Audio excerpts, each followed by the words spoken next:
সর্বত পাণিপাদং তৎসর্বতক্ষী শিরমুখং সর্বত শ্রুতিমল্লকে সর্বমাবৃত তিষ্ঠত। সব জায়গা যার গতাগতি, তিনি কৃষ্ণ জগৎপতি। এক বিন্দু জায়গা সে ভিন্ন নয়, এ কথা মিথ্যা নহে, সে প্রমাণ দিয়ে যাহা কহে। কিন্তু কৃষ্ণের যে নবভাবনা হয়েছে উদয়, কৃষ্ণ মনে মনে ভাবে শক্তি ফেলে ভক্তি নেবে। ভক্তি নিতে হলে ভক্ত সঙ্গ লাগিবে সুনিশ্চয়। সেই জন্যেই দয়াল হরি ভক্ত মিলনে যজ্ঞ করি। এইটা মোটে বোঝে না, ব্রহ্মার্থ নয়। শক্তিমান আর ভক্তিমান এক নাকি? এই সর্বশক্তিমান হলেই তার ভক্তি থাকে নাকি? যদি কেউ সর্বশক্তিমান হয়, এই জায়গায় ভক্তিটা আসে কোন জায়গায়? যখন শক্তির অহংকার হয় শেষ, তখন সে ভক্তির জগতে করে প্রবেশ, তার আগে নয়। বোঝো, আগে তত্ত্বটা খোঁজো, বুঝলে? আমি আগের আসরে করেছি আলোচনা, তবুও বিরুদ্ধ করেছে গবেষণা। তবে শোনো, ভক্ত না থাকলে ভগবানের প্রকাশই থাকে না। শুনে নাও, ঈশ্বর আর ভগবান কিন্তু এক না। ঈশ্বর কখন হয়? নিরাকারে যখন যায়। সাকারে এলেই তারে ভগবান বলে দেয় পরিচয়। তিনি ঈশ্বর, সাকারে এসেই সে ভগবান পদবাচ্য হয় এ ধরনের পর। যেমন আপনার বাবা যতদিন বেঁচে আছে, নাম লেখার আগে কি দিচ্ছেন? সিরি। মরে গেলি সিরি লাগান, কি লেখেন? ঈশ্বর। কেন? যখন গেছে নিরাকারে, হ্যাঁ, তখন আর সিরি লাগে না রে। সিরি দিলে বিচ্ছিরি শোনা যায়, ঠিক কিনা? একেবারে ধরা প্রমাণ দিলাম আপনাদের, যাতে আর কেউ কিছু না বলতে পারে। তাহলে নিরাকার ঈশ্বর যিনি, অনন্ত কোটি ব্রহ্মাণ্ডে বিরাজিত তিনি, সেই নিরাকারকে সাকারে আনার পদ্ধতিটা কি? সাধনার 3 পদ্ধতি বলি আপনাদের সম্প্রতি। একটু নীরবতা পালন করেন, মিনতি রাখি। গল্প আমি বলবো পরে, আসল আলোচনাগুলো নেই করি। যে আলোচনা শুনবার তরে বসে থাকে যত ভক্তগণ, তাদের মনের ক্ষুধা না মিটিলে কবি গান শুনবে না কোনো কালে। এই জন্যে আলোচনা প্রধান, কবি গান সর্বক্ষণ। আমি বুঝিয়ে দিচ্ছি, আপনারা ভক্ত দল দেখেন, এই ফাঁকা জায়গায় আছে জল, এই ফাঁকা জায়গায় জল আছে। বুঝবেন কি করে? দেখবেন যখন ঠান্ডা পড়ে, জল তো নিরাকারে বাতাসের মধ্যে বায়বীয় অবস্থায় ঘোরে। যখন বেশি ঠান্ডা পড়ে, কণা কণা আকারে গিয়ে দেখবেন ভোরে ভোরে শিশির বিন্দু ঘাসের অগ্রভাগে পড়ে। ঠিক না বেঠিক? আমার কাছে বলুন দেখি, ওই শিশিরের থেকে কি ওই জল উৎপন্ন হয়েছে নাকি? জলের আছে 3 অবস্থা, আমার প্রতি রাখুন আস্থা। গ্যাসিস, লিকুইড আর সলিড তারে কয়। আমি প্রমাণ দিয়ে যাব সভায়, আপনারা আগামীকাল ভোরবেলায়ও প্রমাণ পেতে পারেন। ধরেন, আমার কথা ধরেন, বাজারে, মাছ বাজারে বরফ পাওয়া যায়। অনেকের ঘরে ফ্রিজ আছে, ডিপ ফ্রিজে বরফ রয়েছে। বরফটা জলের ঘনীভূত অবস্থা ছাড়া অন্য কিছু নয়। বুঝতে পারছেন? সলিড। তাহলে এখানে ফাঁকা জায়গায় থাকে জল। বসে শোনেন জ্ঞানী দল, পিপাসায় ওই জল করা যায় না পান। যদি কারো পিপাসা লাগে, বলি সবার পুরো ভাগে যদি হা করি এই ফাঁকা জায়গায় জল চান, কাজ হবে, আরো গলা শুকোয় মরবে। কিন্তু ওই যে যখন শিশিরের কণা হয়ে পড়ে, ওই শিশিরগুলো ধরে যদি সরিষার তেলের মধ্যে ঘুটিয়ে নেওয়া যায়, যাদের সান্নিকের ব্যারাম আছে, খুলে বলি আপনাদের কাছে, ওইটা ঘুটে যদি মাথার তালুতে 7 দিন লাগাতে পারেন মহাশয়, অন্তরে দেখেন, ভেবে আপনার সার্বিকের ব্যারাম সেরে যাবে। কবিরে 1.5টা শিকই দিয়ে গেলাম এই সবাই।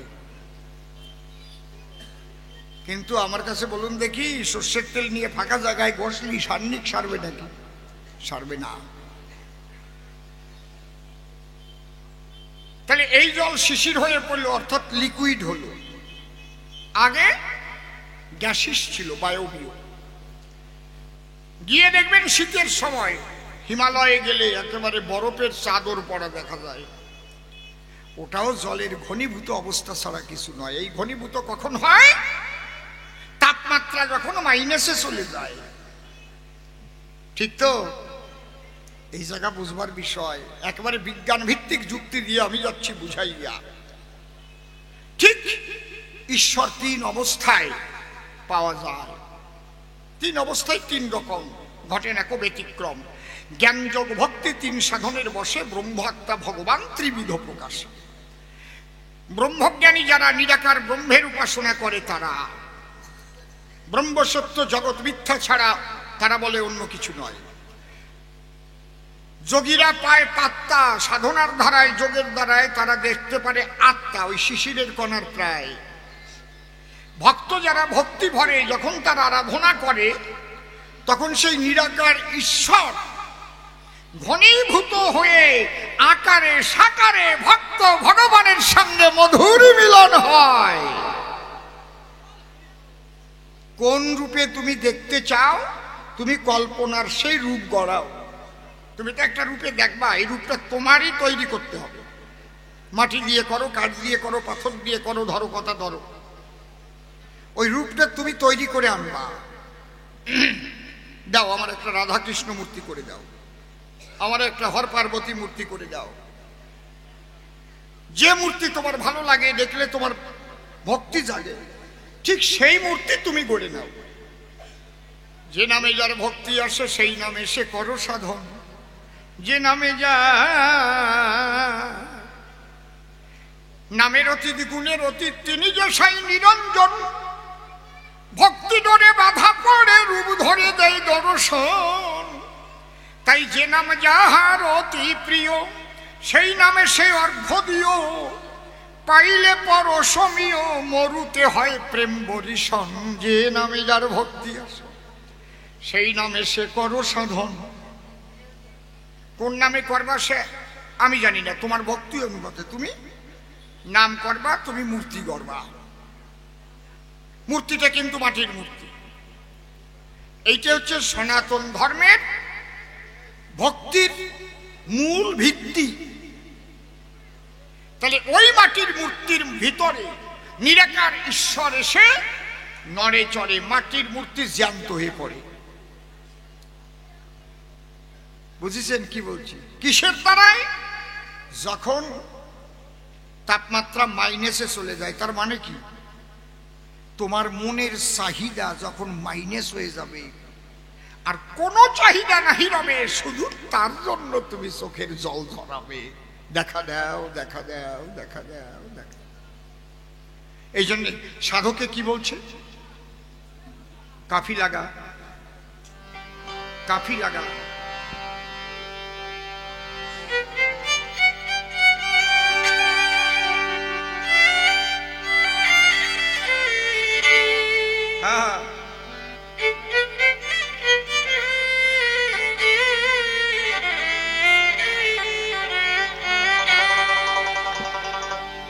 ডাকো ডাকো ডাকার মতো ডাকে ডাকো ডাকো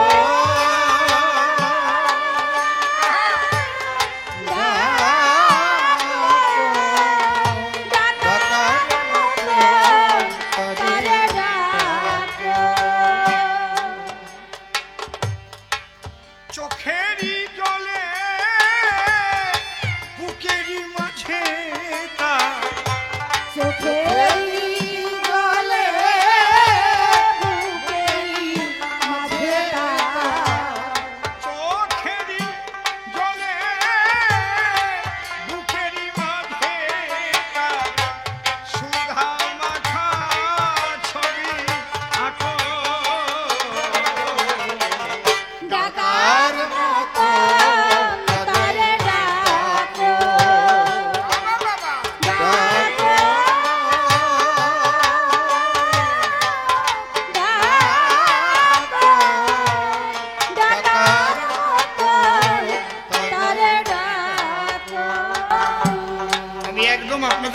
ছবি এঁকে দেখিয়ে দিয়ে যাচ্ছে।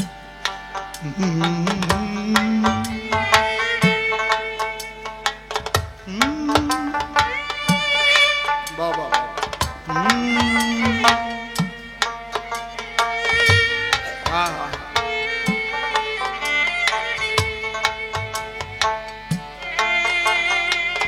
যারা নিরাকারবাদী তারা এই ভক্তিবাদটা বোঝে না,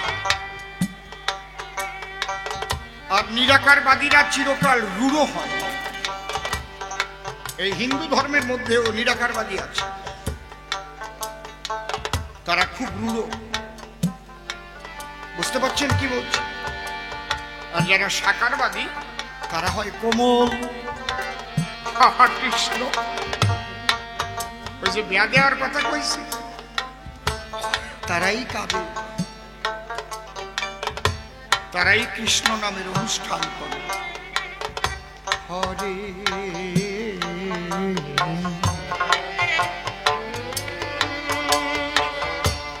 কৃষ্ণ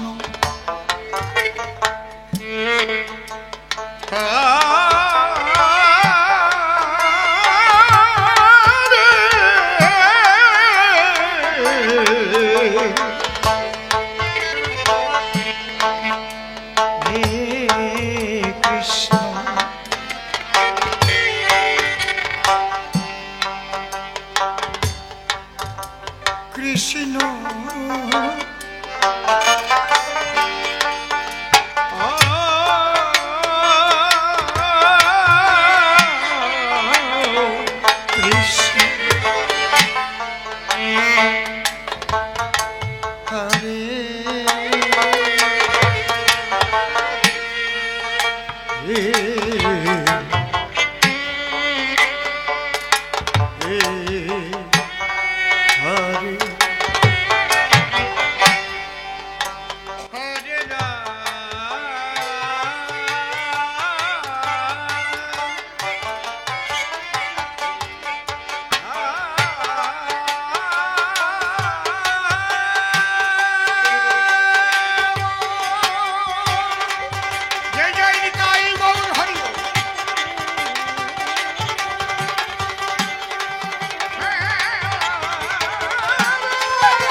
ভক্তির সাধনা, নামের মালা,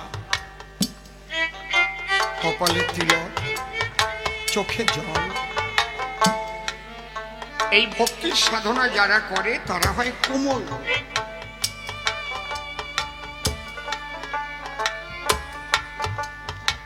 আর যারা নিরাকারবাদী হয় তারা হয় কঠিন।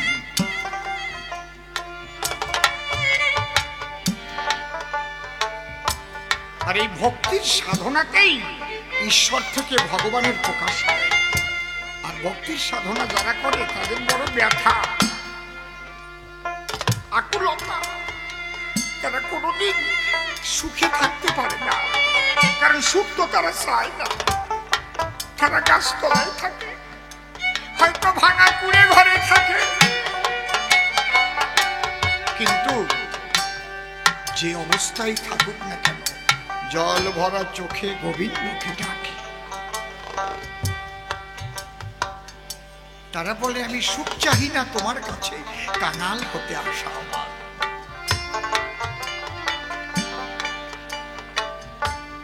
এই ভক্তি কোন পর্যায়ে গেলে ঈশ্বর মূর্তির মধ্যে দেখা দেয়, প্রকট হয়। কোথায় পাবে ভগবান যদি ভক্ত না থাকে? যেদিন পৃথিবীতে একজনও কৃষ্ণ ভক্ত থাকবে না, সেদিন পৃথিবীতে একটাও কৃষ্ণ মন্দির থাকবে না, সব ভেঙে চুরমার করবে। কৃষ্ণ ভগবান যেদিন পৃথিবীতে একজনও রাম ভক্ত থাকবে না, পৃথিবীর রাম মন্দির একটাও থাকবে না। ঠিক বললাম না বেঠিক বললাম?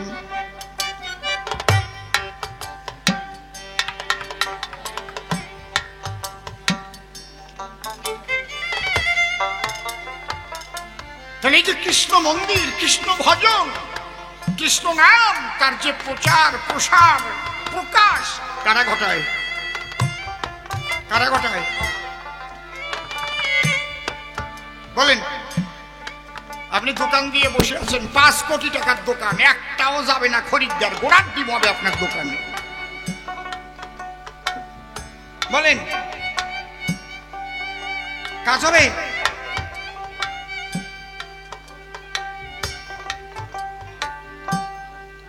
এই জন্য দোকানদাররা লিখে রাখে আমার খরিদ্দারই আমার ভগবান। তাহলে খরিদ্দারের সঙ্গে ভালো ব্যবহার করতে হবে। বোঝো এইসব? গভর্নমেন্টটা কি ছোট? একটা গভর্নমেন্ট কি কোনো ব্যক্তি? গভর্নমেন্ট কি কোনো ব্যক্তি? স্টেট গভর্নমেন্ট, সেন্ট্রাল গভর্নমেন্ট কোনো ব্যক্তি? কথা কন না কেন? কোন ব্যক্তি কি?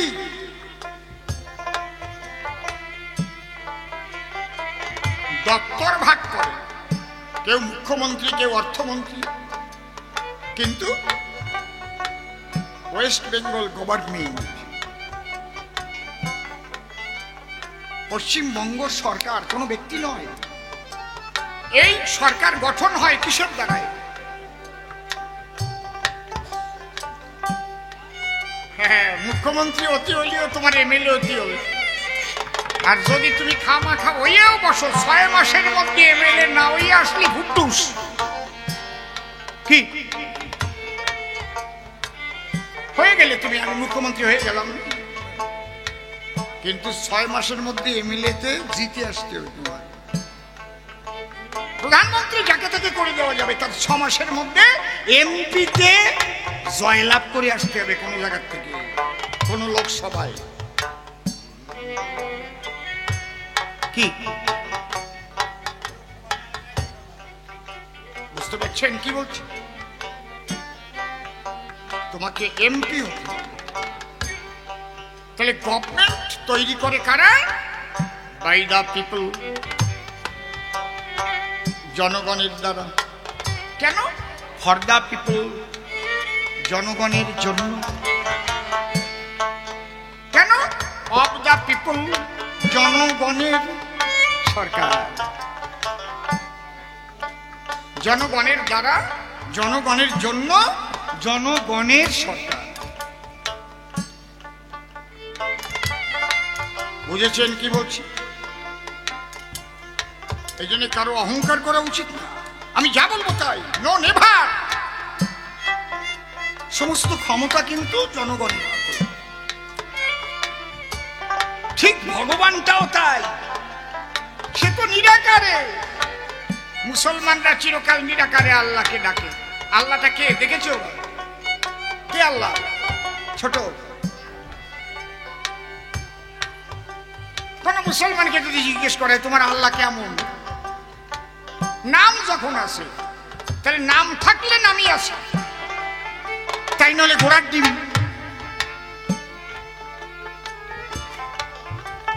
কথা বোঝা গেল? ঘোড়ার ডিম বলে কিছু হয় না। নাম বললে কিন্তু নামই আছে।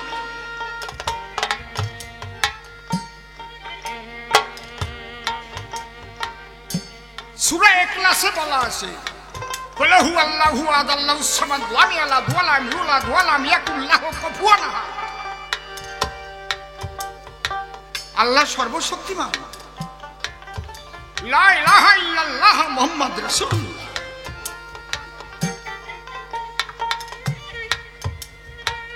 এই জন্য মুসলমানের চারটে মত আছে, হজিকত, তরিকত, শরীয়ত, মারফত। মারফতি মতের মুসলমানরা আল্লাহকে সাকার দেখার সাধনা জানে। কথা বুঝতে পারছেন? ওরা ভক্তিবাদী হয়। এই জন্য ফেসবুক টুক ইউটিউব খুলে দেখেন যে কি সুন্দর সুন্দর গান ওরা গায়।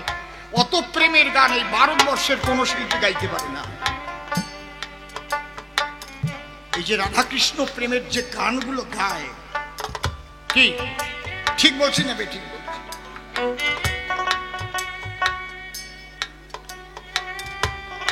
আমি তো কয়েকবার আমি অসীম সরকার মমতাজ বেগমের বাড়িতে গেছি, আর এমন জায়গায় গান করেছি যেখানে 10 গ্রামের মধ্যে কোনো হিন্দুই নাই। 2 গাড়ি হিন্দু মায়েদের গাড়ি ভাড়া করে হাওলাত করে আনছিলাম জোনের দাম দিয়ে উলুধ্বনি দেবার জন্য। ওই গ্রামের নাম কি জান? হাজারদুয়ারি, জমদুয়ারি। গ্রামটার নামই হচ্ছে জমদুয়ারি। আরিসা ঘাট পার হয়ে গেছে। হাশেম পাগলের দরবার দেখবেন ইউটিউবে আছে, লিখবেন হাশেম পাগলের দরবার কবি গান অসীম সরকার, বেরিয়ে পড়বে। মুসলমানরা কাঁদছে, হাউ করে কাঁদছে। এরা হচ্ছে মারফতি মতের মুসলমান। ওরা যে কি বিপদে পড়েছে বাংলাদেশে। মমতাজ তো পলাই চলে গেছে সিঙ্গাপুর, ওর বাড়িঘর ভেঙে চুরমার করে গেছে। একটা আই হসপিটাল করেছে, গুরু গুরু করে দিয়েছে। আমার বন্ধু সুফি মন্ডল, আরিফ দেওয়ান খোঁজ নাই, কোথায় চলে গেছে, বাড়ি ছাড়া সব। আমার মেয়েটা বাবলি সেদিন কেন্দ্রে কেন্দ্রে বলছে, বাবা এই দেশে থাকতে পারবো না। বুঝতে পারছেন কি বলছে? খালি ভক্তিবাদীরা হয় শান্ত,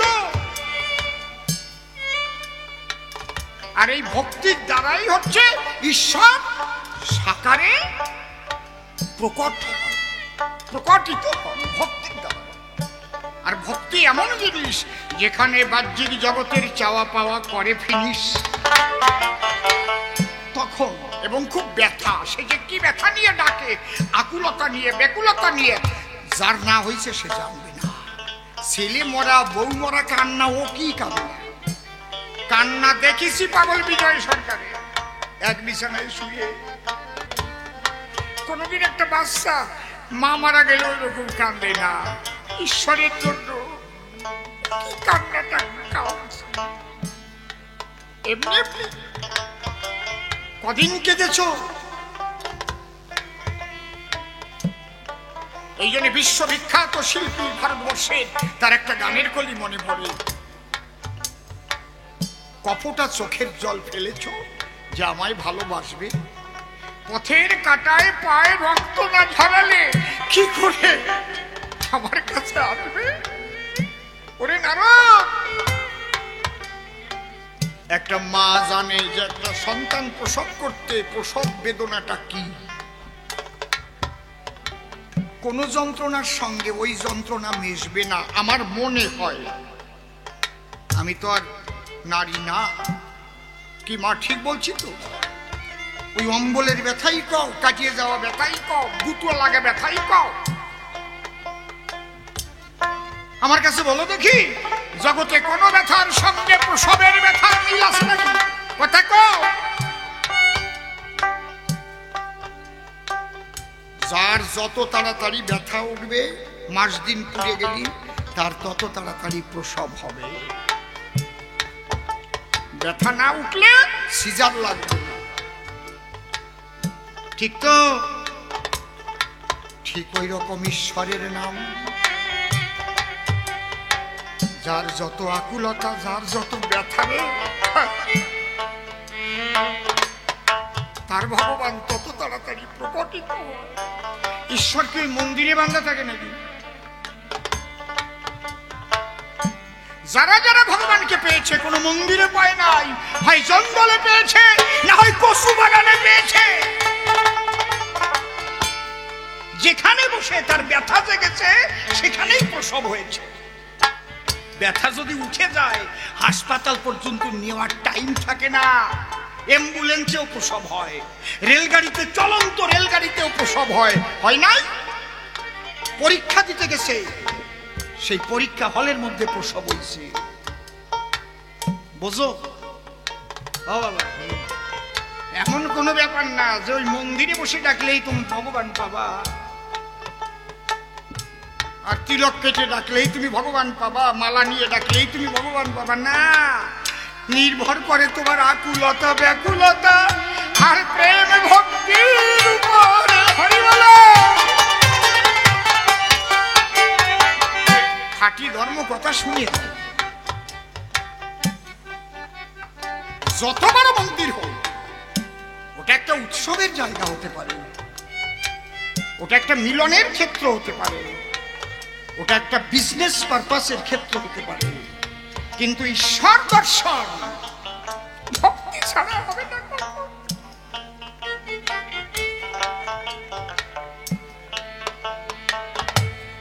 আর যারা তারে চায় তারা যশমান, প্রতিষ্ঠা, শুকরের বিষ্ঠা, তারা ওইগুলো দেখলে আরো পালায়।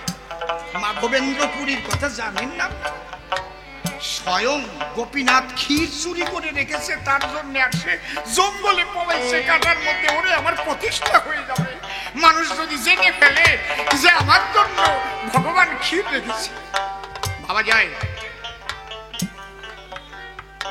ভক্ত কেন বড়, এবং মাধুর্য প্রেমের ভক্তই বড়।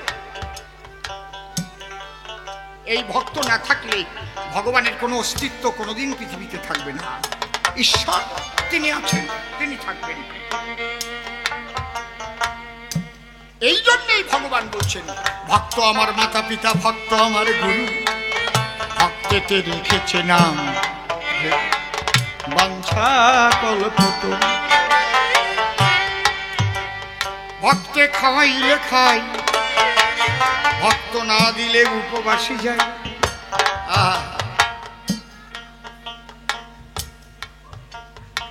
আমি একদম বিজ্ঞান ভিত্তিক প্রমাণ দিয়ে বলছি আপনার। তাহলে এই জলের 3 অবস্থা। বরফ কিনে বাড়িতে নিয়ে যাবেন, ছোট পিপাসা লাগলে তোর বরফ খাওয়া যায় না, থালায় করে রোদ্রে দেবেন, গলে জল হয়ে যাবে, কঠিনের থেকে তরল হলো। হাড়ির মধ্যে ভরে উনুনে জাল দেবেন, জল কোথায় চলে যাবে? নিরাকার হয়ে বাতাসে মিশে যাবে, বায়বীয়। একই জল। ঠিক তেমন যদি কোনো ভক্তের মন থেকে পার্থিব জগতের সমস্ত চাহিদা মাইনাস হয়ে যায়, একমাত্র চোখেরই জলে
ডাকার মতো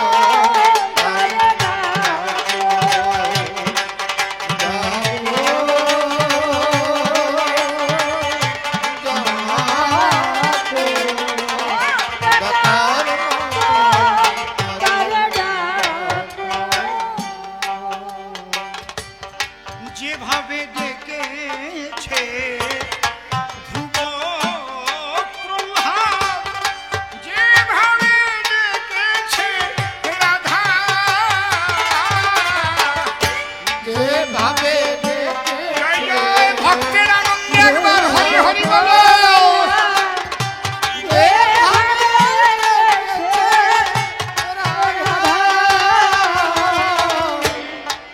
হ্যাঁ গোবিন্দ,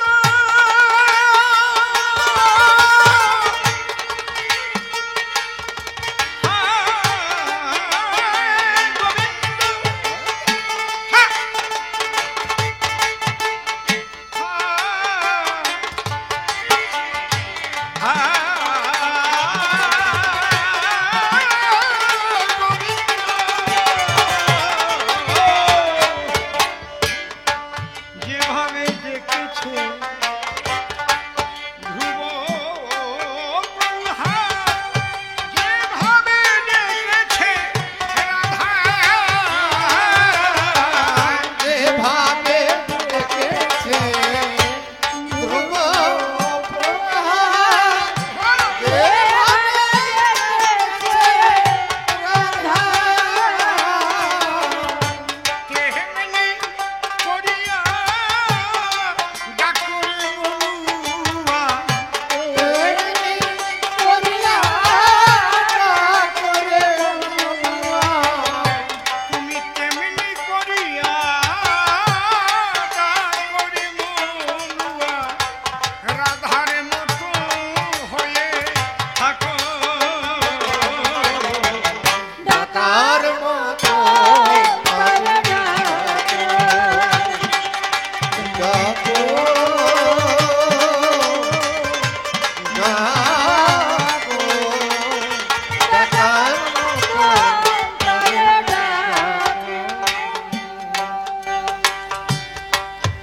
ভক্ত কেন বড়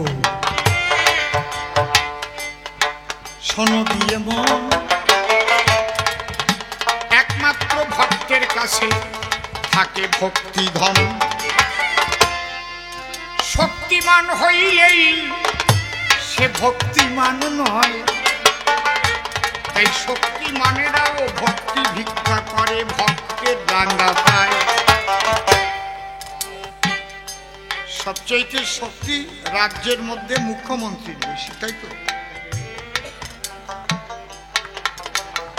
আর দেশের মধ্যে প্রধানমন্ত্রীর বেশি। সেই প্রধানমন্ত্রীরা, সেই মুখ্যমন্ত্রীরা কেন ভক্তের কাছে যায়, সাধুদের কাছে যায়? কায়দা আছে, শক্তি আছে, কিন্তু তোমার ভক্তি নাই। ভক্তি নিতে গেলে তবেই তোমার ভক্ত মহলে যেতে হবে। এই জন্য প্রধানমন্ত্রী কন্যাকুমারী গিয়ে, যেখানে স্বামী বিবেকানন্দ ধ্যানমগ্ন ছিলেন, সেখানে গিয়ে বসলেন। যদি স্বামীজির করুণা লাভ করে, এই জন্য সাগরের অতল তলে কোথায় কৃষ্ণ লীলা হয়েছিল, কোথায় ভক্তরা মিলন হতো, সেখানে চলে গেলেন। যাওয়ার দরকার কি? বোঝে না, খালি গল্প করে। এই বেয়া দিলেই সে বাসে, বুঝলে? খালি শক্তি বানলে হয় না। গড়খেমটা তার একটা কথা বলবো আমি,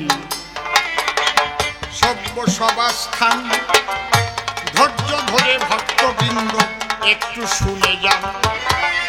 আমার এই কাহিনীটা বহুদিন বলি না, একদম আমার ফার্স্ট ক্যাসেটে ছিল, ফিতে ক্যাসেটে।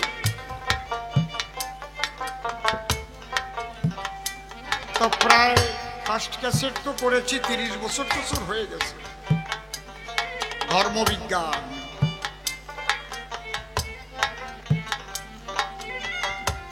এক জঙ্গলের পাশে এক গোষ বাস করে, তার একটা গাভী আছে। গাভী তো ডাকে ব্যা ব্যা। ঘোষ ওই গাভী জঙ্গলে ছেড়ে দেয়, আর কচি কচি ঘাস ওই গাভী খায়। সন্ধ্যার আগে ফিরে আসে মালিকের আঙ্গিনায়। গাভীটা খুব তাগড়া, মোটা, সিংহ আছে ভালো, ছোট। কিন্তু বনের মধ্যে একটা বাঘ, ওই গাভীর দিকে তার তাক। ওই মাংস কবে খাবো গো? শোনেন ভক্তজনা, কিন্তু সামনাসামনি গাভী, সামনে আর যায় না, কায়দা করে ওকে খেতে হবে। তো জঙ্গলের ভিতরে মাঝে মাঝে পুকুরের মতো আছে, জল তো নাই, পেড় কাদা, পেড় পেড়, তা ওর উপর দিয়ে আবার ঘাস হয়ে যায়, বোঝা যায় না। গাভী একদিন ঘাস খেতে খেতে খেতে খেতে খেতে খেতে ওই আস্তে আস্তে কুয়োর মধ্যে নামছে আর খাচ্ছে। খেতে খেতে খেতে খেতে খেতে খেতে গলা পর্যন্ত ওই কাদার মধ্যে তলায় গেছে। এখন তো আর উঠতে পারে না। দূর থেকে বাঘ চেয়ে দেখতে পারে, আটকা পড়ে গেছে গাভী কাদার ভিতরে। বাঘ ভাবে মনোবাসনা পূর্ণ করে লব, ভরে এনে পরাণ ভরে খাবো। এই যে লোভ, লোভ জাগলে না পরিণতি কি হবে সে চিন্তা তখন থাকে না। বুঝতে পারছেন? এর নাম লোভ। এই কাজটা করলে তার পরিণতি যোগ বিয়োগ গুণফল ভাগ, এই টাইম থাকে না। লোভ এমন মারাত্মক জিনিস। কাম, লোভ, কাম আরো মারাত্মক। যে এ যদি ধরা পড়িয়ে বসি তাহলে কপালে কি হতে পারে এই বোধ নষ্ট করি। বোঝা গেল? বিবেক কিন্তু মানা করে, যাস নে, কাজ ভালো না, নিজের বউ রেখে পরের বউয়ের কাছে যাস নে। ধরা পড়লে কিন্তু শান্তিং কোম্পানির মুগুর মার্কা দোলাই সালসা। আরে ঘুষ খাস নে, যদি ধরা পড়িস ধরে নেবে পুলিশ। কে শোনে? টাকা চাই, টাকা চাই, টাকা চাই, টাকা চাই, টাকা চাই। লোক বাঘ ভাবে এক লম্ফে গাভীরে ধরিব, ওকে তুলে নিয়ে এসে প্রাণ ভরে খাব। ওই বলদ বোঝে না, লাভ দিলে ওরাও তো কাদায় পড়বে। লাভ দিয়ে কি উড়িয়ে উড়িয়ে নিয়ে আসে কি? বোধ বুদ্ধি হারিয়ে গেল গো। ওই বাঘ লম্ফ দিল, গাভীর এক হাত দূরে গিয়ে বাঘটি পড়িল। এত এক্সাইটমেন্ট হয়ে গেছে ধর্ম বলে, লক্ষ্যভ্রষ্ট হয়ে গেছে। বুঝতে পারছি? গাভীর এক হাত দূরে গিয়ে গাবো, ওই বাঘও গলা পর্যন্ত তলায় গেছে। এখন বাঘ বলে, শোন শোন শোন রে তুই গাভী, আমিও মরে যাব, তুইও মরে যাব। এখান থেকে ওঠার শক্তি আমাদের কারো নাই। আস্তে আস্তে কাদা শুকাবে আর টাইট হবে ভাই। মরবি যখন আমিও মরবো, আমার বহুদিনের আকাঙ্ক্ষা তোর একটু মাংস খাবো। বাঘ বলে, ওরে গাভী আমার কথা নেই, তোর মাথাটা একটু আমার দিকে কাজ করিয়ে দে। ডাকাত করে দিলেও তো নাগাল পেয়ে যাবে। অন্তত মরার আগে গো অন্তরে আছে ভাবো, একটা কামড় দিয়ে একটু মাংস খেয়ে যাব। গাভী বলে ওরে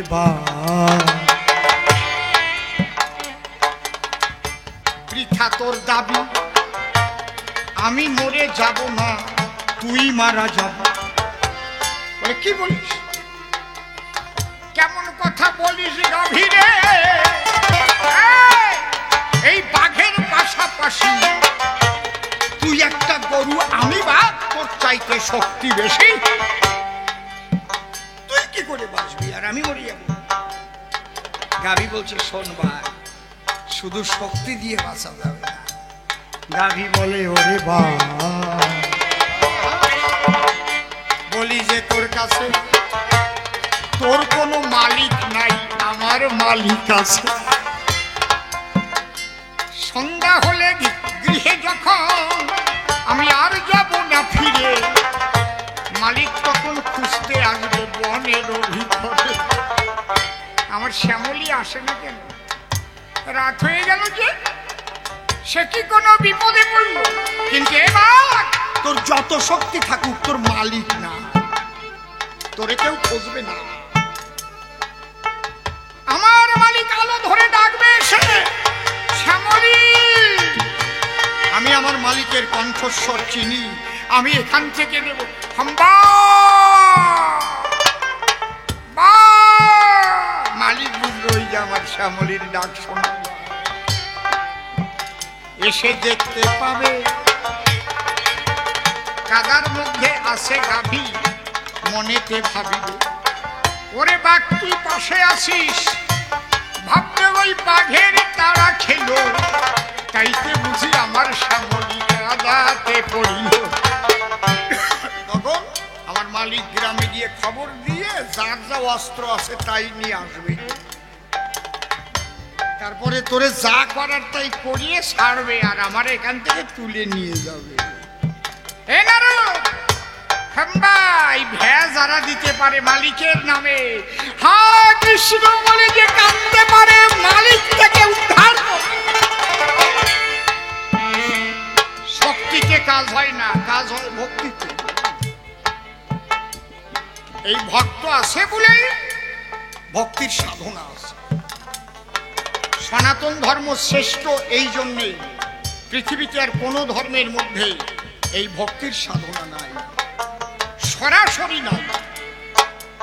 এই যে মারফতি মতের যারা মুসলমানদের মধ্যে ভক্তির গান গায়, এটাও আসছে সাইজি থেকে। কি বলছি বুঝতে পারছেন? লালন সাইজি, তার থেকেই কিন্তু এই ভক্তি মাত্রা প্রখর হয়েছে। সেই মাজারগুলো ভেঙে দিচ্ছে সব। তাহলে কারা আসছে ওই দেশে বুঝতে পারছেন? কত বড় তালিবানি, কত বড় জেহাদি, রবীন্দ্রনাথের মূর্তি পর্যন্ত ভেঙে দিচ্ছে। আর ফেসবুকে কি বলছে ভাবতে পারে যে বঙ্গবন্ধু শেখ মুজিবুর রহমান জীবন বাজি রেখে বাংলাদেশকে স্বাধীন করেছিল, যে ধ্বনি তুলেছিল জয় বাংলা, বঙ্গবন্ধু। ভেবে দেখেন সেই ইয়াহিয়া খান, টেক্কা খান, তাদের মেশিন গান, টমি গান, স্টেনরা পাখির মতো গুলি করে করে মানুষ মেরেছে। কত মানুষের জীবনের বিনিময়ে বাংলাদেশ স্বাধীন হয়েছিল তাদের দ্বারাই, এই ভারতের সহযোগিতায়। ভারতের সেনাও কম মরেনি। আর সেই শেখ মুজিবুর রহমানের মাথায় প্রস্রাব করছে কত বড় জানোয়ার! এরা মানুষ। রবীন্দ্রনাথের মূর্তি ভেঙে দিচ্ছে, মূর্তি রাখা হবে না।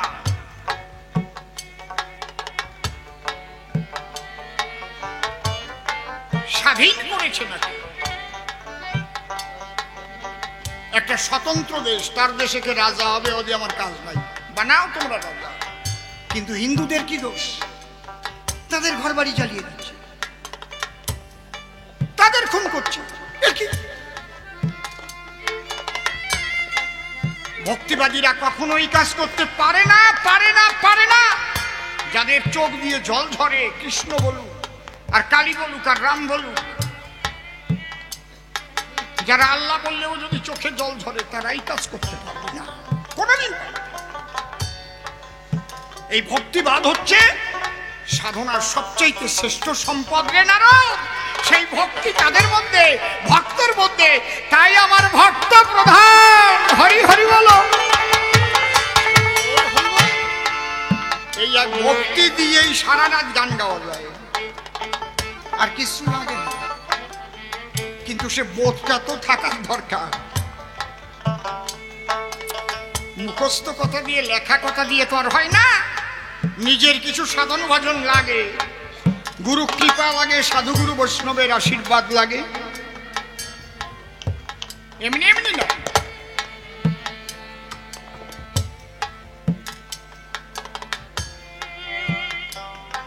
ইসলাম রাষ্ট্র শারজা, দুবাইতে যখন গান করতে গেছিল, 400 মানুষ আমাদের ভক্তদের অ্যারেস্ট করেছিল। বলো, এও গেছিল।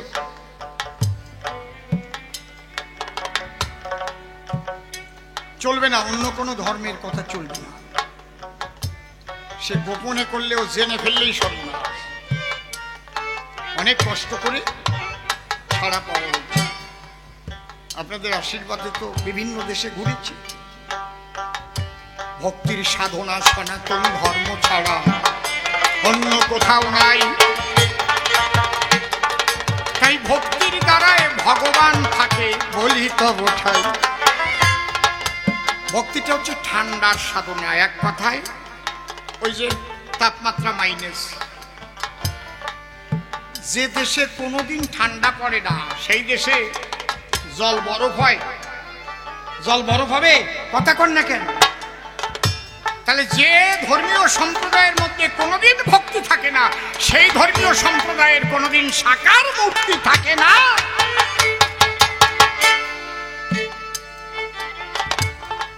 বিজ্ঞান ভিত্তিক কথা। চোখের জল দিয়ে ডাকলে ভক্তির দ্বারায় ভগবান আসে। ধরা সতীর কথা কহিলে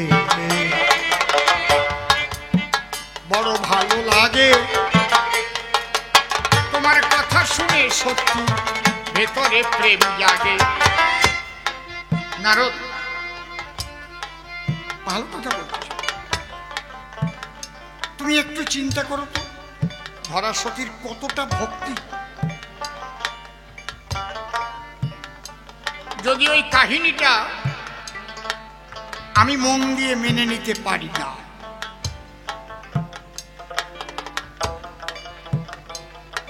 কারণ একটা নারীকে শিব ঠাকুর বলবে তোমার স্তন কেটে দাও,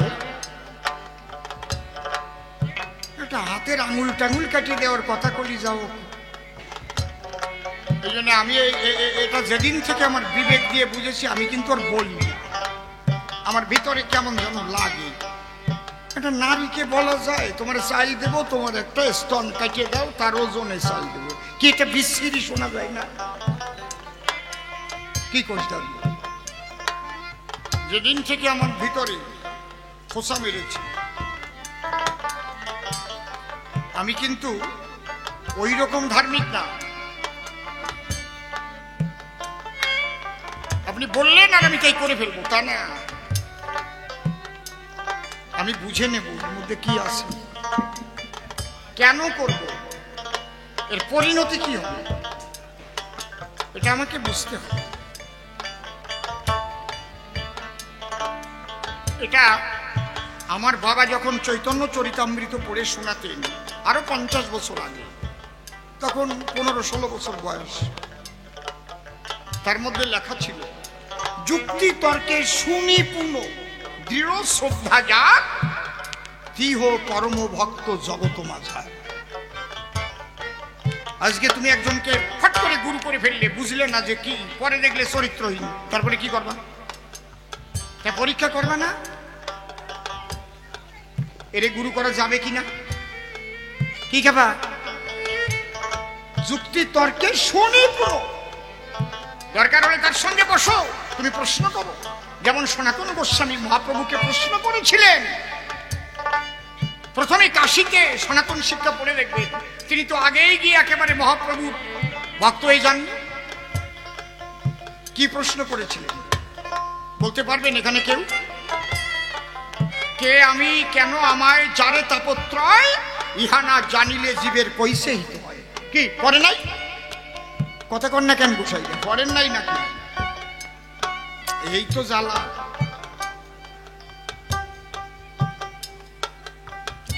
বাড়ি গিয়ে সনাতন শিক্ষাটা একটু পড়ে নেবেন, তাহলে মহাপ্রভুর কাছে প্রশ্ন করে মহাপ্রভুর কাছে জবাব পেয়ে তারপরে এমন হলো, একটা ভোট কম বলছিল তাও খেলাই দিল, কিছু নাই।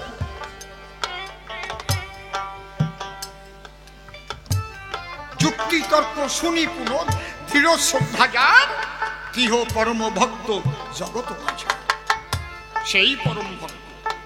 এই জন্য যা করবে বুঝে করবে, যা খাবে বুঝে খাবে। এই খাদ্য তোমার শরীরে ক্ষতি করবে না ভালো করবে।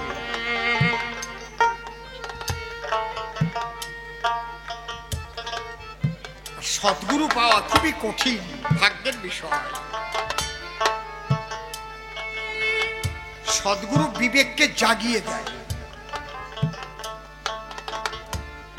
বিবেক এমন ভাবে জাগ্রত হয়ে যায়, সদ্গুরু যে পেয়েছে আর কুকর্ম করতে পারে না, হবে না তার দ্বারা। বিবেক বাধা দেবে, বেড়া হয়ে দাঁড়াবে। এটা হচ্ছে সদ্গুরু প্রাপ্তির সবচাইতে প্রধান লক্ষণ। ওই বিবেক বেড়া হয়ে দাঁড়াবে। এরা কেটে করতে যাচ্ছিস, ওই বিবেকের মধ্যে সদ্গুরু সম্মুখে দাঁড়ায়, ইচ্ছা থাকলেও কুকর্ম করতে নাহি পায়, ফিরাই আনে। তাহলে আমরা আজকে যে আলোচনা করলাম, এখান থেকে আমরা কি পেলাম? প্রথম কথা হচ্ছে সনাতন ধর্ম শ্রেষ্ঠ ভক্তিবাদে, আর এই ভক্তি যাদের মধ্যে থাকে তারাই হচ্ছে ভক্ত। এই ভক্তি দুই প্রকার, হৈতুকী আর অহৈতুকী। হৈতুকী মানে পার্থিব জগতের সম্পদ পাবার জন্য যারা সাধন ভজন করে, কান্নাকাটি করে, তারাও খারাপ না, কান্দে তো, এবং তাদের মনোবাসনাও ঠাকুর পূর্ণ করে। ওই গাছে ঢিল বেঁধেও ছেলে মেয়ে হয় ভক্তির দ্বারা, হয় না? কি হয় না? ভক্তির দ্বারা হয়, তার মনোবাসনা পূর্ণ করে দেয়, কিন্তু ঈশ্বরকে সে পায় না। পেল টাকা করে বিষয় বাড়ি, কতই সম্পদ,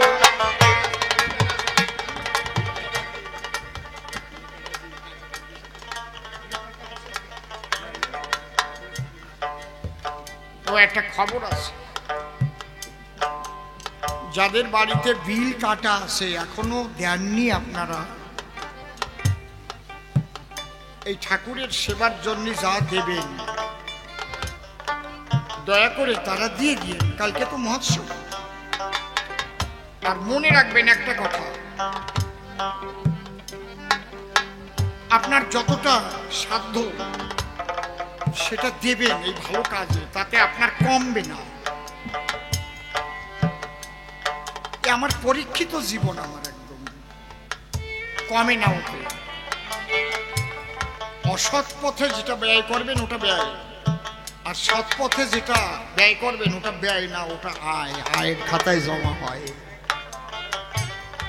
এবং শতাধিক গুণে বৃদ্ধি, লক্ষাধিক গুণে বৃদ্ধি পেয়ে আবার ফিরে আসে আপনার অসময়।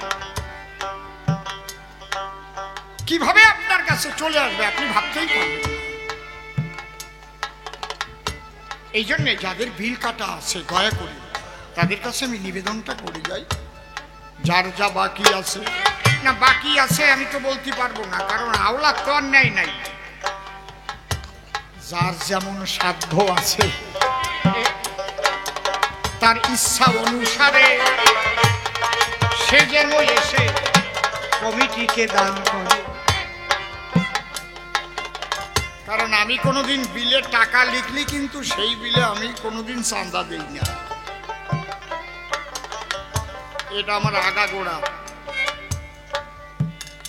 আমি বলি তুমি টাকা লেখবা কেন? তুমি কি আমার দ্বারা টাকা পাও? আমি কি দেব আমার সাধ্য মতো আমি সেটা দেব, এবং যেটা দেয় ওরা যেটা লিখতো তার চাইতে কম হয় না, ওকে বেশি হয়। কিন্তু লিখে বিল দিলে আমি তোর দেবই না, সে যত বড় মস্তানো দেব না। তুমি লিখবা কেন? কি এই ওই বলা জানি বনগাঁও ঢাকাপাড়ায় বাস করে আসছি, সাগদার পালপাড়াও তো মস্তান কম না।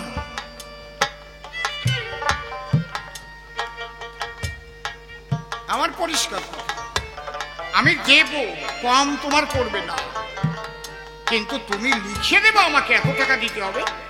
আর গ্রামের কতগুলো পুজো থাকে বা উৎসব থাকে, সেটা হচ্ছে পরিবারের ধরা থাকে, বাবা তুমি 501 টাকা দিও, তুমি 101 টাকা দিও, ওই জায়গায় আমার কোনো কথা নাই। যেমন আমাদের একটা দুর্গা পূজা হয় যেখানে আমি পালপাড়ায় থাকি, বাইরের কোনো কালেকশন নাই, ওটা ধরা আছে। সবচাইতে বেশি আমার আছে যখন প্রথম আসছি সেখান থেকে। আমি খাতা দেখে বললাম কে কত দেয় আনো, খাতায় তোমরা তো তোলো সব, এই কয় পরিবারের তো পূজা, একেবারে উপরের যেটা আছে তার চাইতে আমি বেশি দিচ্ছি, আর কোনো কথা নাই, হয়ে গেল, মিটিয়ে গেল। তারপরে বললাম এই মা দুর্গার সামনে ফাঁকা জায়গা, এই জায়গায় একটা সুন্দর চালা করে দেই লোহা দিয়ে, খালি সবাই আনন্দে পুজো করতে, আরো খুশি হয়ে গেল। কারণ যেখানে আমি বসবাস করব, পারিপার্শ্বিক সবার সঙ্গে যদি আমার সৎ ব্যবহার না থাকে, আমার দেওয়ার যোগ্যতা থাকতেও সাধ্য থাকতে যদি আমি কৃপণতা করি, তাহলে আমি ভালো থাকতে পারবো না, ঠিক কিনা? তাই সবাই মিলে এই যে উৎসব, এটা কিন্তু আপনাদের একটা উৎসব, নামযোগ্য মহোৎসব। এই মহোৎসব এখানকার সকলের মহোৎসব, সবাই বড় জোরে বলছি, সবাই দেবেন যাতে এই মহোৎসব আরো বড় হতে বড় হয়, এই নিবেদন জানাই। আমাকে ডাকলে এসে গান গাবো, আপত্তি আমার নাই। না আমি এমএলএ হয়েছি বলেই যা ডাকলে না আসবো তা না, আমি আর ভোটে নাও দাঁড়াতে পারি। আমি এমএলএ নাও দাঁড়ালেও আপনারা ডাকলে আমি আসবো, ঠাকুর যদি আমারে গান গাওয়ায়, কথা দিয়ে গেলাম। একটু আগে আগে বলতে হবে, অন্য জায়গায় বায়না হয়ে গেলে কিন্তু আবার ওই বায়না মারি না। আমি 45 বছর গানের জীবনে আমার এই রেকর্ড নাই যে আমি বায়না মারিয়ে অন্য গান গাই। তাহলে আজকে আমাদের আলোচনা থেকে ভগবান তিনি যজ্ঞ করছেন কেন? ভক্ত সমাগম ঘটিয়েছেন, ভক্তের করুণা নেবেন, ভক্তের ভাবকান্তি বিলাস নিয়ে তার আকাঙ্ক্ষা নবদ্বীপে গিয়ে শ্রী গৌরাঙ্গ হয়ে হরিনাম প্রেম বিতরণ করবেন।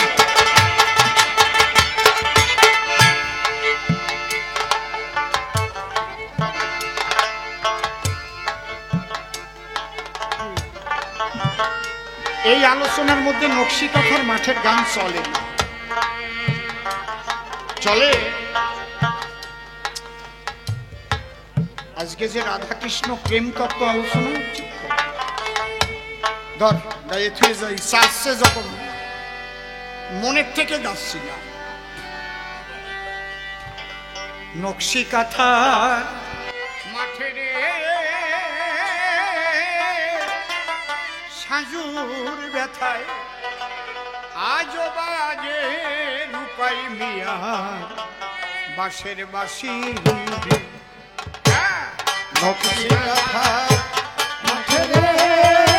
সাজুর ব্যথায় আজো বাজে রূপাই মিয়া বাঁশের বাঁশি, তাদের আশার বাসা ভেঙে গেছে রে।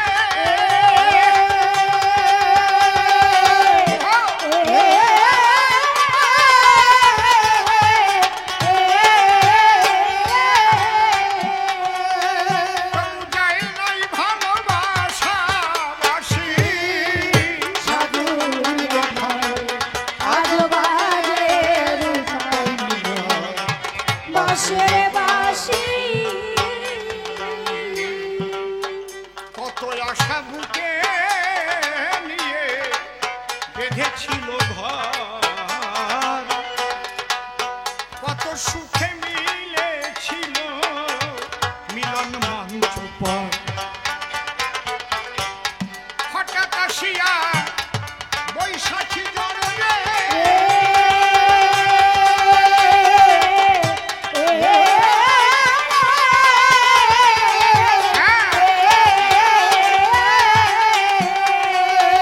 সে ঘর কোথায় যেন গেল ভাসি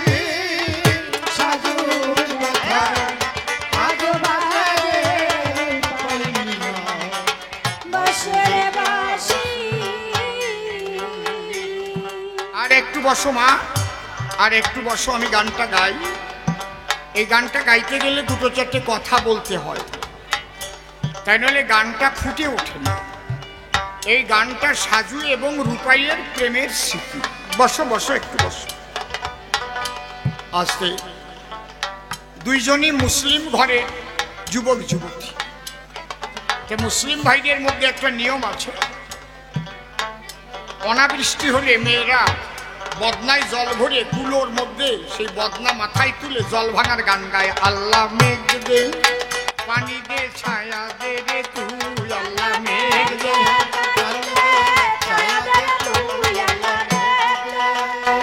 আল্লাহ মেঘ দে পানি দে ছায়া দে রে তুই, আল্লাহ মেঘ দে ও আল্লাহ মেঘ দে।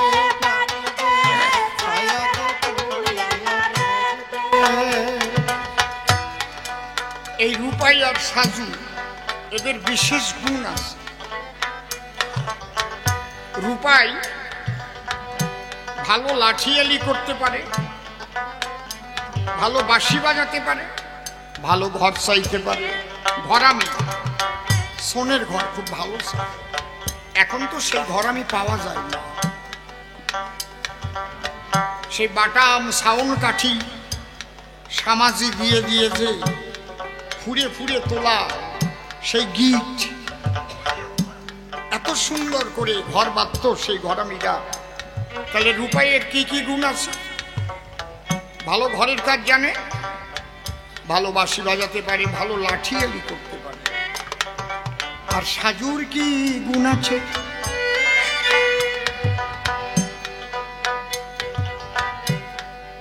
সাজু ভালো গান গাইতে পারে।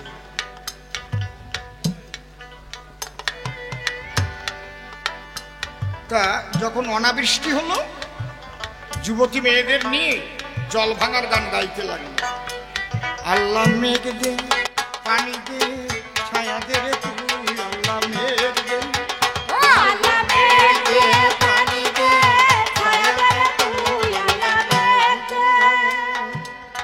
ঘুরিয়া ঘুরিয়া সাজু জল ভাঙ্গার গান গায়। গান গাইতে গাইতে সাজু এমন বাড়ি যায়।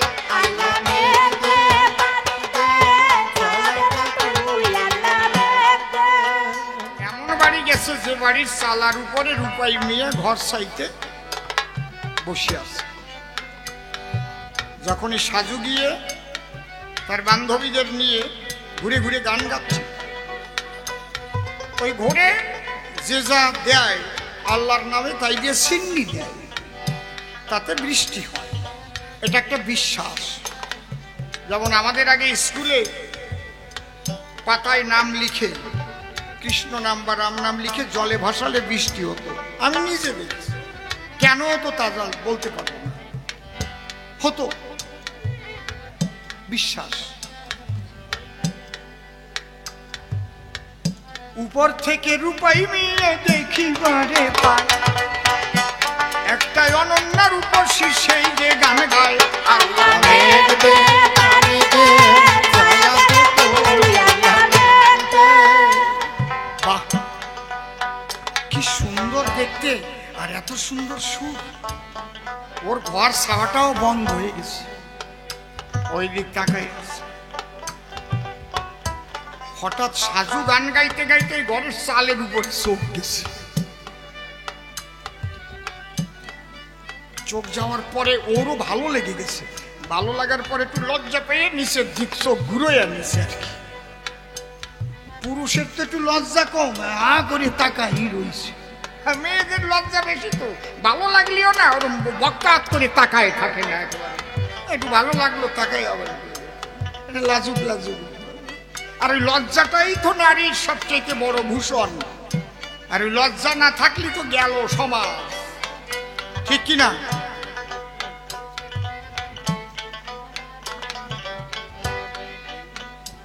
কিন্তু সাজুরও ভালো লেগে গেছে, ওই গান গাচ্ছে একটু কোনা চোখে আবার একটু তাকাচ্ছে, বুঝলি তো নাকি? আমি বুড়ো মানুষ বুঝি নাকি? আরে যুবক তো একসময় ছিলাম, হরিবল গৌর হরিবল নাকি? তারপরে তো বুড়ো হয়েছি নাকি? বক্কাত করে বুড়ো হয়ে যায়নি।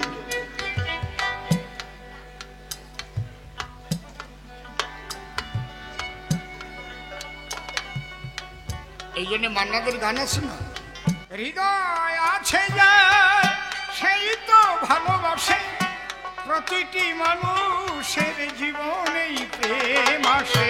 হৃদয় আছে সেই তো ভালোবাসে, প্রতিটি মানুষের জীবনে প্রেম আসে।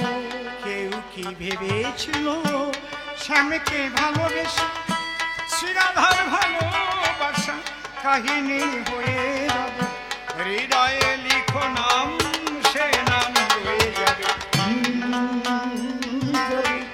কাগজে লিখো নাম, কাগজ ছিঁড়ে যাবে। পাথরে লিখো নাম, পাথর হয়ে যাবে। হৃদয়ে লিখো নাম, সে নাম রয়ে কাগজে গভীর হয় গো যেখানে ভালোবাসা, মুখেতে সেখানে থাকে না কোনো ভাষা। গভীর হয় গো যেখানে ভালোবাসা, মুখেতে থাকে না কোনো ভাষা। চোখে আড়ালে মাটির নিচে তাই ফলগু চিরদিন নীরবেই বয়ে যাবে। হৃদয়ে লিখো নাম, সে নাম বয়ে যাবে। কাগজে লিখো নাম, কাগজ ছিঁড়ে যাবে। পাথরে লেখো না, পাথর হয়ে যাবে।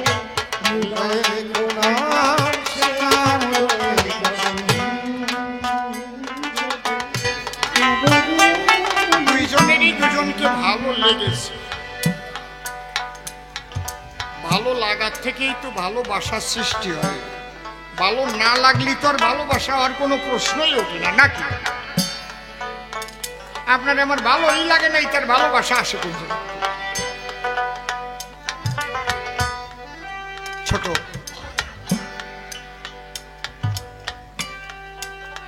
রূপাই ওই চালার পরের থেকে নেমে এসে ঘরে গিয়ে এক থালা চাল, আলু, পয়সা একেবারে সাজুর হাতে গিয়ে দিচ্ছে, অন্য কারো হাতে না। এই দেবার মধ্যে একটা আবেগ, একটা ভালো লাগার ছোঁয়া আছে। সাজু নেবার সময় একটু মিষ্টি হেসে দিয়ে নিল আর কি, সেটা আলাদা হাসি। ও হাসি সবার সঙ্গে হবে না, ওটা ভালো লাগলেই ওই ধরনের হাসি হবে। হরিবল হরিবল, এ জায়গা হরিবলা লাগবে না, এটা আলাদা জিনিস।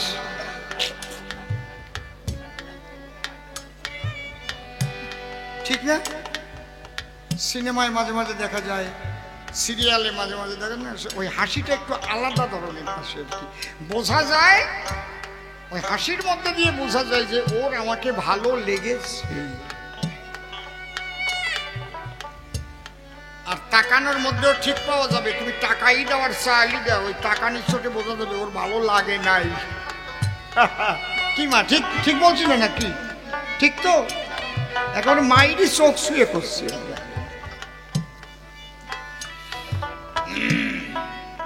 এইবার তো দুইজনার বাড়ি দুইজন চলে গেছে, কিন্তু দুইজনার হৃদয়ের মধ্যে দুইজনের ছবি আঁকা হয়ে গেছে।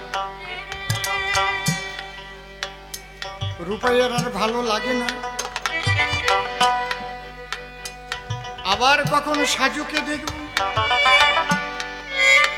সাজুরও ভালো লাগে না।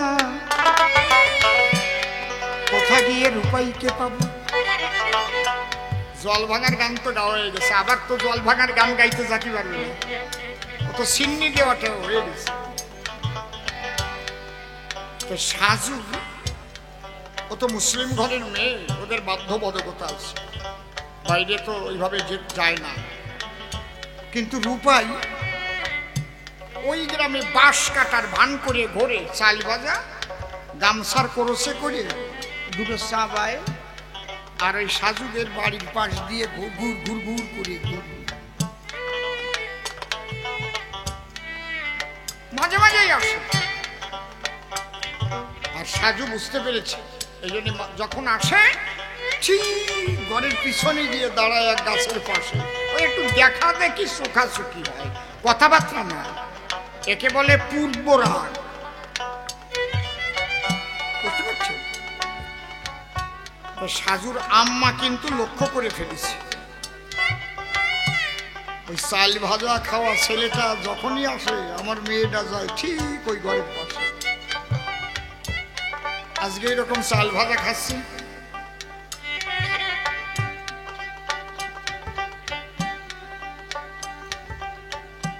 হঠাৎ সাজুর আম্মা বলছে, এই সাজু, ওই ছেলেটা প্রায় শুকনো কি যেন খায়, গলায় যদি আটকে যায় আমাদের বাড়িতে একটু ডেকে আন, একটু পানি দে। সাজু কি আর আছে? আরে এই যে ভিট গ্রামের ছেলে, তুমি আমাদের বাড়িতে এসো, আমার আম্মা বলেছে চাল ভাজা খেয়ে খেয়ে নাকি তোমার গলা শুকিয়ে গেছে, একটু পানি পান করে দাও। ও যখন ডাক দেছে ওই গামছাতে চাল ভাজা ছাতা পড়িয়ে গেছে, ও ছাতা আর চাল ভাজা ধরা, যে জন্য চাল ভাজা খাতি খাতি আইছে সে ডাক দেছে, তো আর চাল ভাজা দিয়ে করবে কি বাবা? একটু পানি টানি পান করে চলে। এখন এই বাঁশ কাটার মান করে যায়, ঠিক সাজু যে পথ দিয়ে সাজু জল আনতে যায় নদীতে, আগে তো নদীর জলই খেত, ঠিক সেই পথের পাশে বাঁশের যত দাম হোক ওই জায়গা বাঁশ কেনে, আর আস্তে আস্তে কাটতে থাকে। একটা বাঁশ 7-8 দিন বসে কাটে, কাটিয়ে ফেললি তো হয়ে গেল, বুঝলি? চান্দু ওই আস্তে আস্তে কোনো মতে নীল কাটতেই 3 দিন লাগাই দেয়, বাঁশের উপরে নীল। আর দাও তো বোথা দাও,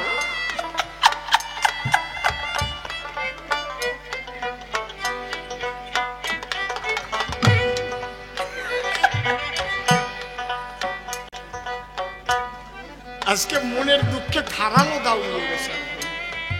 ঠিক আজকে সাজু আসতেছে, কলসি কাকে করে জল ভরতে যাচ্ছে, আর ওইদিকে তাকায় তাকায় কোপ দিচ্ছে, বাঁশ কোপাস কোপ দিতে দিতে আঙুলে লাগছে।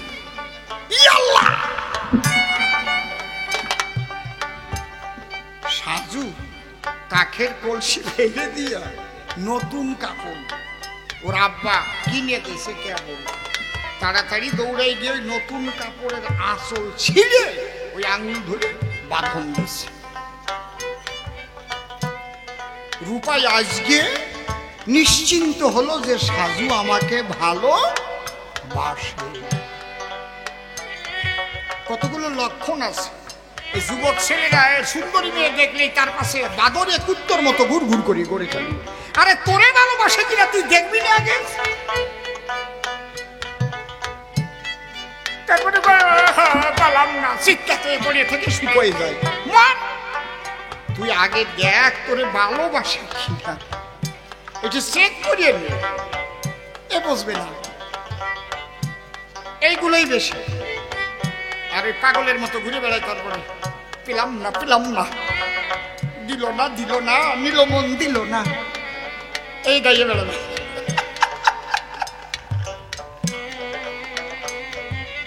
আজকের উপায় বাসু, আজকের উপায় বুঝলো যে সাজু ভালো বাসে, তাই নাহলে নূতন কাপড় ছিঁড়ে এনে কেউ আঙুল বাঁধতে আসে, মা মরা দায় পড়েছে।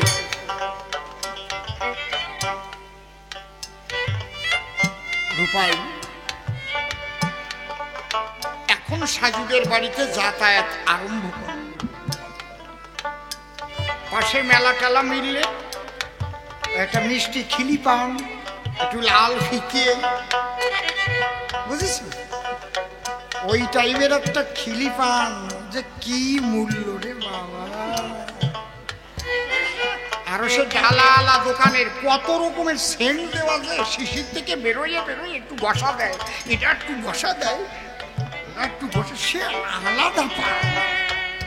আর ওর একটা নিয়ে যাই, বুড়োর রস পাইছে, শুয়ে পড়িছে বুড়ো, জড়ায় ধরো জড়ায় ধরো, বুড়োর সেই আগের কথা মনে পড়িছে।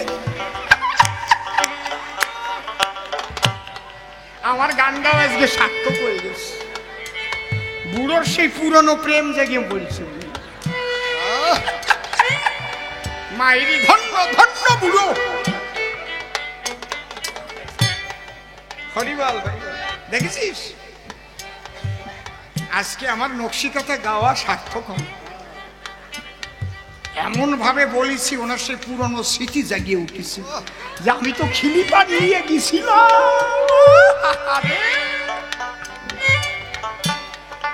সেই যে মিষ্টি খিলি পান, সেই ডালাওয়ালা দোকানও তো এখন দেখি না, দুই পাশে ডালা, কত রকমের সেন্ট, কি ঠিক না?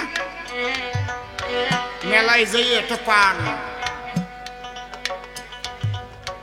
এখন রূপাই মিয়া মেলায় গিয়ে পান কিনে আনে,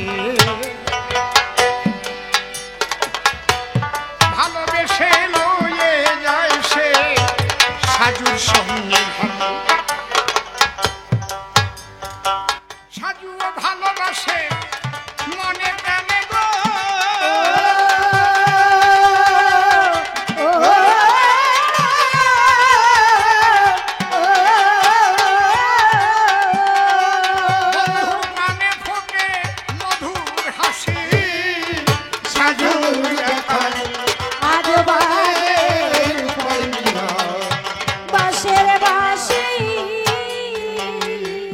দেখবেন কোন পাড়ায় যদি সুন্দরী একটা মেয়ে থাকে, সবচেয়ে সুন্দরী, বহু যুবক মনে মনে তারে বিয়ে করেই ফেলে।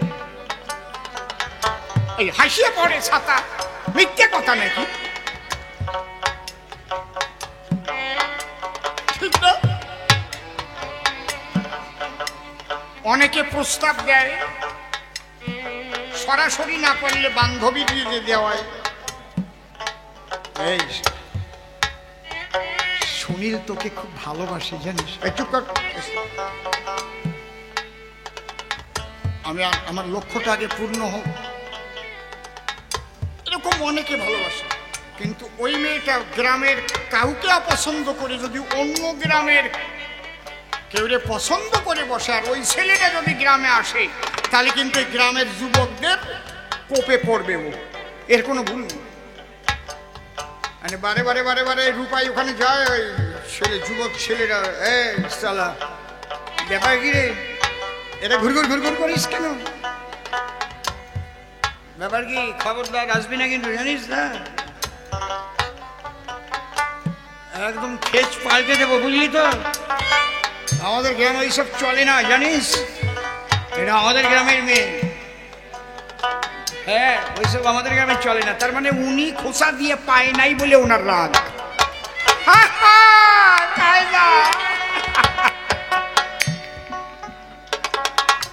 বুঝেছেন? আমি একদম খাঁটি খাঁটি কথা করছি না মাইরি, ঠিক ঠিক কথা করছি না?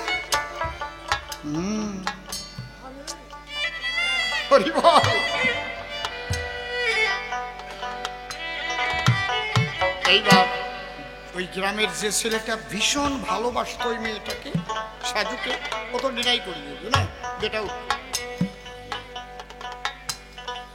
ওরে গান শোনায়। ওই কি একটা গান আছে, তুমি যে আমার কি কি গান, হ্যাঁ, তুমি যে আমার গো, তুমি যে আমার, এরকম একটা গান আছে না, ওই গান যখন ওই ছেলেটা গায় আর ওই মেয়েটা আবার গাতি গাতি যায়, তুমি যে আমার গো, তুমি যে,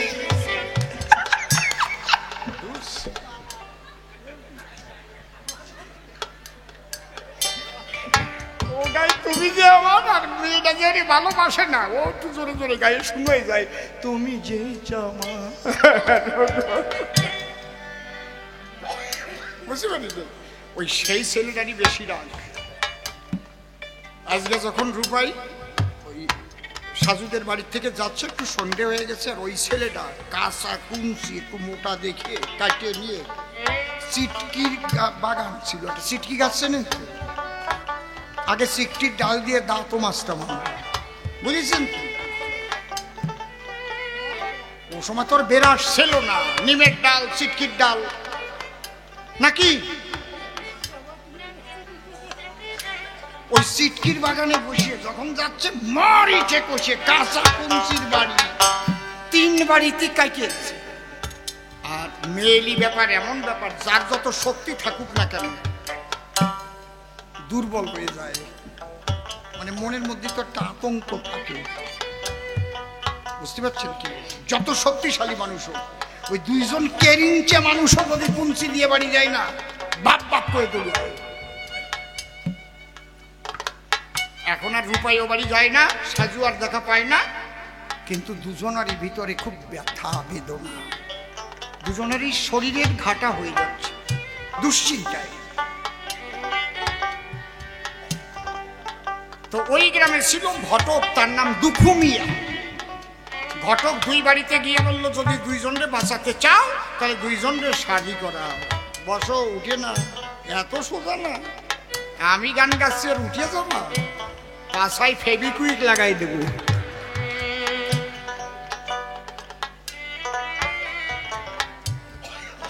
খালি আমার দোষ দেয়, অসীম সরকার কম সময় গান গায়। এখনো 65 বছর বয়স হলেও আমি কোনো সময় ভাবি না যে আমার 25 বছরের বেশি বয়স হয়েছে, এটা জানি রেখে। কি খেপা, কি কর?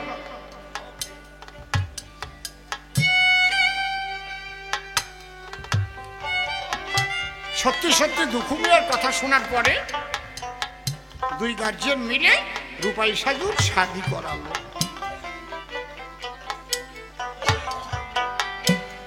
যেদিন বাসরের দিন, রূপাই লাঠিয়ালি করতে গিয়ে 3টে মার্ডার করে ফেলল। রূপাইয়ের বডি ওয়ারেন্ট হয়ে গেছে, দেখলেই গুলি। সাজু তো বিছানা পেতে শয্যা সাজাইয়ে বসে আছে। বধুয়া আসে আসে, আসে গো বধুয়া, গভীর নিশি, শিশির বিন্দু টিপ টিপ টিপ টিপ করে পাতার পরে পড়ছে, ঝিঝি পোকাগুলো ডাকছে। রূপাই আর আসে। শেষ নিশিতে রূপাই এসে ডাক দিয়েছে দরজাতে, সাজু, সাজু, হ্যাঁ এসেছ? চুপ, আমার পিছনে প্রশাসনের লোক আছে, আমাকে দেখলেই গুলি করবে, আমি 3টে মার্ডার করেছি। আমি তোমাকে বলতে এসেছি আমি পালাচ্ছি, আমি যদি বেঁচে থাকি আবার ফিরে আসবো। বলছে, তুমি আমাকে ফেলে একা চলে যাবে, তা আমি কোথায় থাকবো? আমি একা। এই রূপাই সাজুর গানের আলোচনার এই 2টো লাইন হচ্ছে জিস্ট, সেই লাইন দুটো এখন বলবো। তখন রূপাই যে কথাটা বলেছিল, শোনো, তোমাকে কার কাছে রেখে যাচ্ছি জানো? যেজন মাকড় সার জালে হাতি বাঁধায়। কি করে? মাকড় সার জাল দিয়ে হাতি বাঁধায়। যেজন মাকড় সার জালে হাতি বাঁধায়, পাষাণ ভাষায় জলে আমি তোমায় রেখে গেলাম তারি চরণ তলে। অর্থাৎ সেই মালিক, সে মাকড় সার জাল দিয়ে হাতি বাঁধতে পারে, সে সাগরের জলে পাষাণও ভাসাতে পারে। যে জন্য মাকড় সার জালে হাতি বাঁধায়, পাষাণ ভাষায় জলে আমি তোমায় রেখে গেলাম তারি চরণ তলে। ওরে এই বলে রূপাই গেল চলে গো।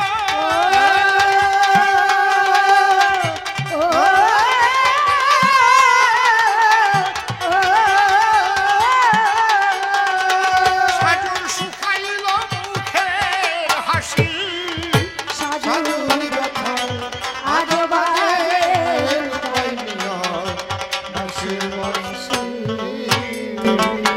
রূপাই চলে গেল। সাজু পরের দিন বাপের বাড়িতে চলে এলো। আম্মার কাছে সব ঘটনা খুলে বলল। বলল, আম্মা কি নিয়ে থাকবো? আমাকে কয়েকখানা সাদা কাপড় দাও আর ভিন রঙের কিছু সুতো দাও। এই এটা পরিবর্তন হয়ে গেছে আমার মাইকটা। ভিন রঙের কিছু সুতো দাও, আমি একটু নকশি কাঁথা সেলাই। খুব ভালো সেলাই জানতো।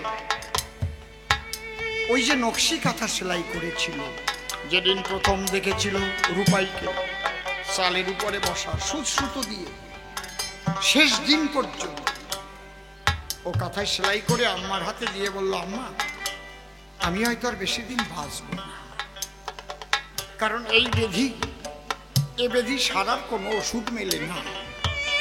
কারো যদি মনের মানুষ হারিয়ে যায়, কোনো ডাক্তার কবিরাজি অর্থের পাহাড়েও সেই ব্যথা ঘুচানো যায় না দুনিয়া। বাহ, সত্যি সাজু মারা গেল। সাজুকে যে কবরে রাখা হলো, আম্মা ভাবলো এই কাঁথা আমার কাছে থাকলে আরো জ্বালা বাড়বে, ওই কবরের উপরে কাঁথা দিয়ে ঢেকে।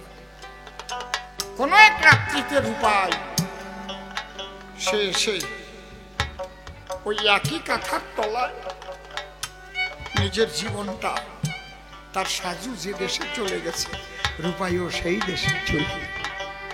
সকালবেলা লোকজন উঠে দেখতে পায় সাজুর কবরের এক পাশে নকশি কাঁথা গায়ে রূপাই মিয়া শুয়ে আছে মরণের শয্যায়। তারা আছে চির নীরবতায় রে।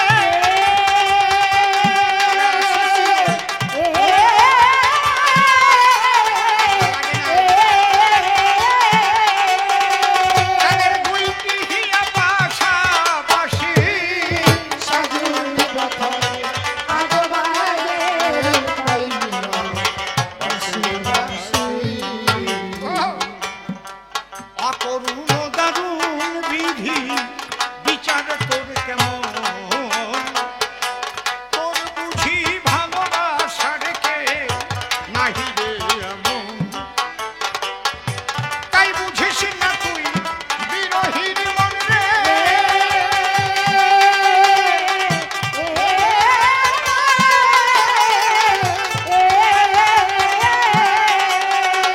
এইভাবে কেন তাদের কান্না হাসি সাজুর কথায় আজ বাজে রূপাই মিলন বাঁশের বাঁশি পল্লী কবি জসিমউদ্দিন বেদনার ছায়ায় নকশি কাঁথা লিখে গেল তার মনেরই মায়া। ভাবুক কবিগণ আনে কল্পনায় রে।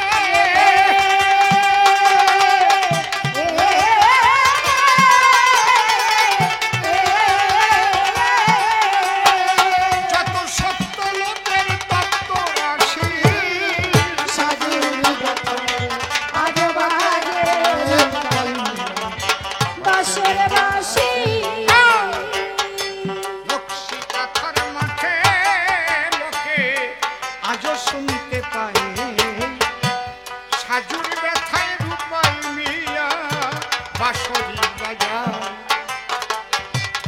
নকশি কাঁথার মাঠে লোকে আজও শুনতে পায় সাজুর ব্যথায় রূপাই মিয়া বাঁশরি বাজায় পাগলে বিজয় কয় পরাণে চায় রে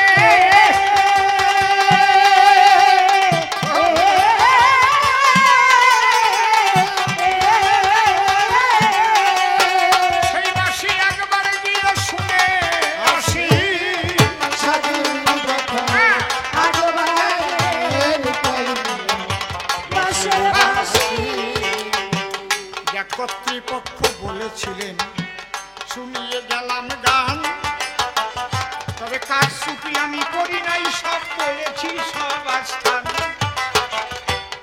গাইতে গেলে ছোট করেও গাইতে পারতাম ভাই প্রায় 40 মিনিটের বেশি কিন্তু একটা গানই গাই এইবার তারে ডেকে নিয়ে মনে আছে ভাবো দুজনে মিলে সভা তলে আজ মিলন গীতি গাবো ভুল ত্রুটি কিছু হলে ক্ষমা করবেন সবাই একবার উলুধ্বনি হরিধ্বনি করুন মনে আনন্দ পাই আর কেন বেশি কথা তবে আমি বলিবারে যাব এইবার দুজন মিলে আমরা মিলন গীতি গাবো যমুনে এই কি তুমি সেই যমুনে প্রবাহিনী যমুনে যমুনে তুমি সেই যমুনে প্রবাহিনী যমুনে যার বিশালে তটে রূপের হাটে পিতা তো নীলকান্তমণি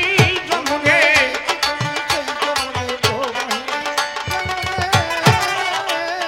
নারদ আমার মনে আছে ভাবো এবার আমি নদে যাব নদে গিয়ে বাহু তুলে এই হরি নাম বিলাইব দিবে প্রেম ধন আমি দেব শোনো শোনো নারদ মুনি যমুনে সেই যমুনে তুমি প্রভু নদে যাবে নদীর গতি কি হইবে খাঁটি কথা সভা মাঝে আমার কাছে খুলে কবে